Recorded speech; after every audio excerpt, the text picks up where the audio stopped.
Earlier this month, the US President Joe Biden announced that America will cease all military operations in Afghanistan.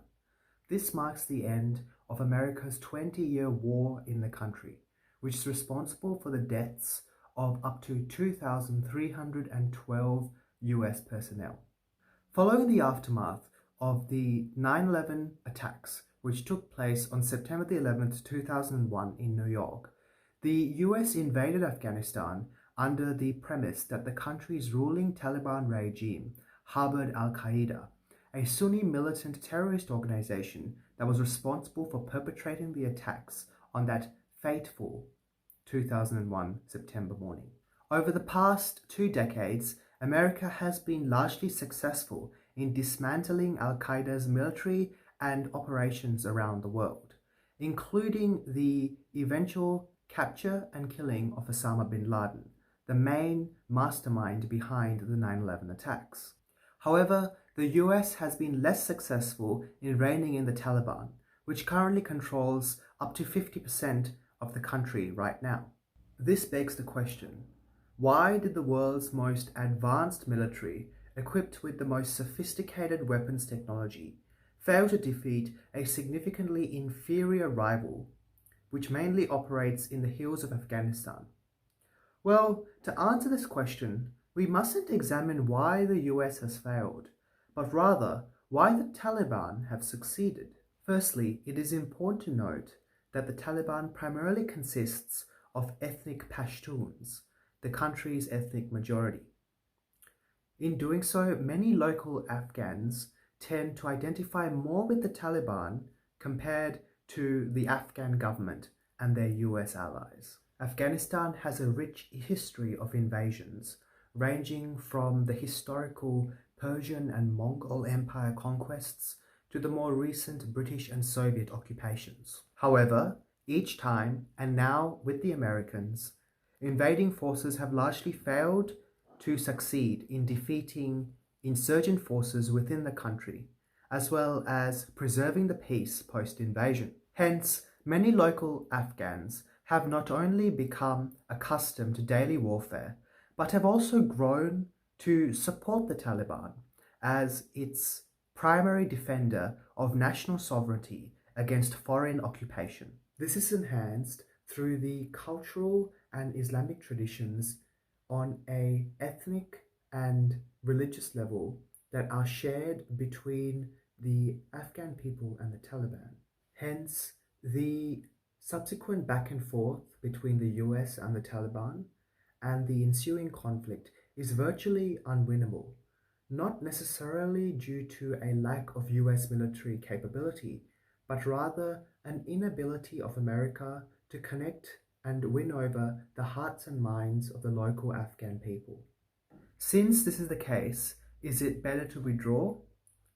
While you can argue either way, let's first dispel some important information when considering this particular question. Firstly, if we were to look back at recent history, back to 2011, the US departure from Iraq created a power vacuum culminating in the birth of ISIS, which conquered large amounts of land in both Iraq and Syria. The Iraqi forces were simply unable to quell the rebellion and subsequent insurgency, despite having advanced training and equipment from US personnel. Inevitably, America had to recommit troops in 2014.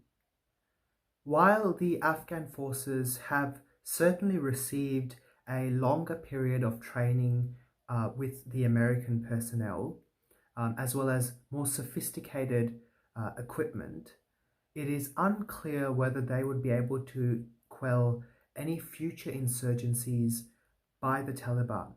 The second factor to consider is what a peace settlement with the Taliban would look like.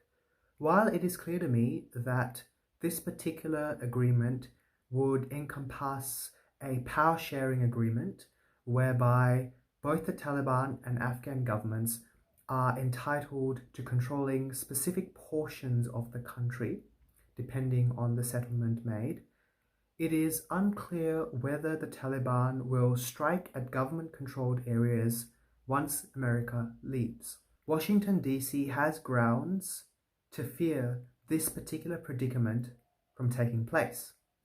Back in the 1970s, following the end of the Vietnam War, America made an agreement with the North Vietnamese that they would withdraw all troops from the country provided that North Vietnam did not invade the South.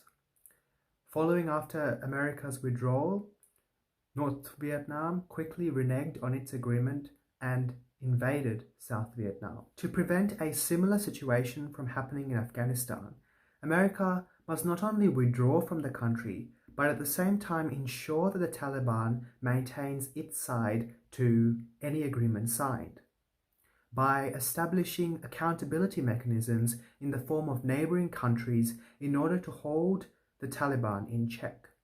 If the right agreement is made, these countries can ensure the prevention of any future insurgencies by the Taliban in Afghanistan after the US departs. The final consideration is not one construed to military strategy, but rather to basic morals and principles. The Taliban is a ruthless militant organization held together by a strict interpretation of Sharia law. Many Western countries have strongly condemned the Taliban for its regular human rights abuses, not to mention horrific treatment of women and girls. Therefore, as per the question of morality, is it fundamentally right for America to leave behind a country knowing that half of it will be controlled by a group of people that engage in such barbaric practices? Is there a better solution? Or in other words, to stay behind and continue to fight on the behalf of the Afghan government against the Taliban? While I am certainly asking more questions than actually providing answers, I do believe that these are all things that we must consider. So, what is the optimal solution? Probably the second one, the peace settlement. However, it is unclear whether neighboring countries like Pakistan will oblige by any future commitments. It is important to remember that the Taliban have enjoyed a safe haven in Pakistan. Not to mention Osama bin Laden, who lived in Abbottabad, Pakistan for many, many years before his eventual capture by US forces in 2011. Given the unpredictable nature of Afghanistan and its relations with other countries, forging a peace settlement will be difficult at best. If America withdraws, that's probably the only good option, all the while hoping that a sustainable peace settlement can be agreed upon.